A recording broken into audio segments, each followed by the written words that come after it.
Have you ever been halfway through your day feeling good about your vegetarian meal when suddenly, out of nowhere, bam, the cravings hit? Maybe it's chocolate, maybe it's something salty, maybe it's even that burger you swore you didn't miss. You're not weak though, you're not failing, and you're definitely not alone. Cravings are one of the most common frustrations for vegetarians, and they can make you question whether this lifestyle is actually sustainable. But here's the thing I want to let you know: cravings aren't random. No. They're messages from your body, and if you know how to interpret them, you can turn them into a powerful tool instead of a constant battle. Do you understand that? These can be tools that you can use to help you never have cravings again. When most people think about cravings, they blame willpower. Of course we do. We're taught to believe cravings mean we're giving in or that we don't have the discipline to resist temptation. But the science tells a completely different story. Cravings aren't about character. They're about chemistry. They're about hormones, brain signals, and nutrient gaps. And for vegetarians, those nutrient gaps scream loudly. Those nutrient gaps can be a little more common in vegetarians simply because some of the most crave-quenching nutrients are harder to come by without animal products. Once you understand that, the cravings stop being a personal failing and start being a roadmap. Let's take protein, for example. That's the big one. When protein is low, your blood sugar doesn't stay steady for long. You eat, you get a spike of energy, then you crash. And your body says, quick, get me something sweet or salty to bring me back up. That craving for chocolate or fries isn't about indulgence. It's not about willpower either. It's your brain trying to self-correct. Iron plays a similar role. Low iron means less oxygen transport in your blood, which leaves you tired and sluggish. Suddenly, those carb-heavy comfort foods, they look irresistible because your body is begging for that fast, quick energy. And that's what carbs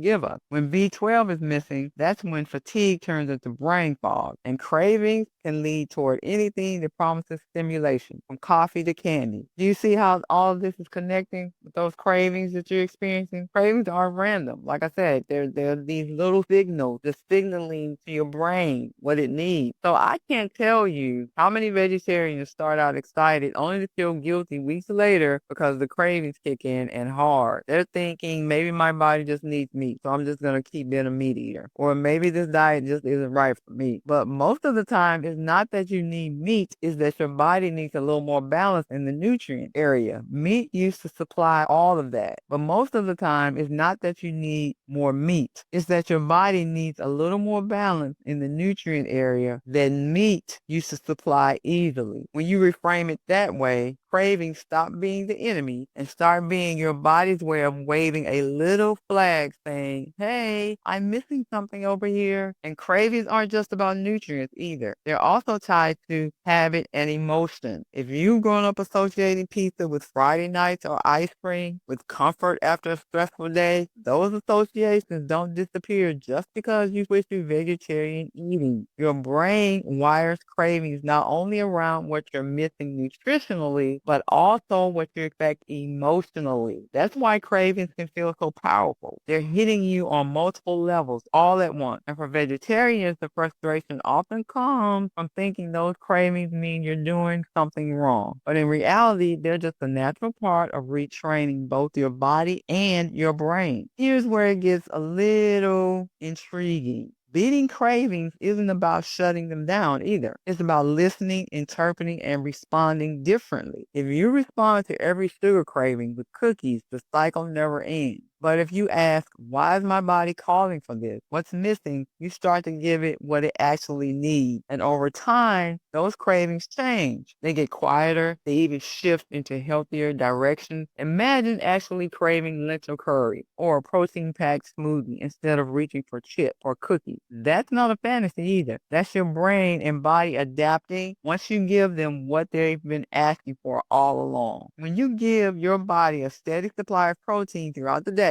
those mid-afternoon energy crashes, they start to fade. When you make sure iron-rich foods show up regularly, your energy levels don't dip into that sluggish zone where cravings get the loudest. When B12 is covered through fortified foods or supplements, the brain fog lifts, and you don't find yourself prowling the pantry for something to wake you up. And when healthy fats like avocado or walnut are part of your meals, your satiety lasts longer, and you're not constantly looking for something extra. extra. Each of those changes reduces cravings, not by force, but by balance. This is why vegetarian cravings feel so intense for some people. The diet itself isn't lacking, but it requires intentionality. When you go in without a plan, your body fills the gaps and cries out for the fastest fix it knows. That's when cravings hit, and that is when you fall victim to them. But when you go in with awareness, when you understand what those cravings mean and what your body is asking for, you don't just resist them, you outgrow them. That's the difference between a vegetarian lifestyle that feels like a struggle and one that feels sustainable, energizing, and even liberating. The next time a craving hits, don't beat yourself up. Don't assume it's a failure. Instead, pause and ask,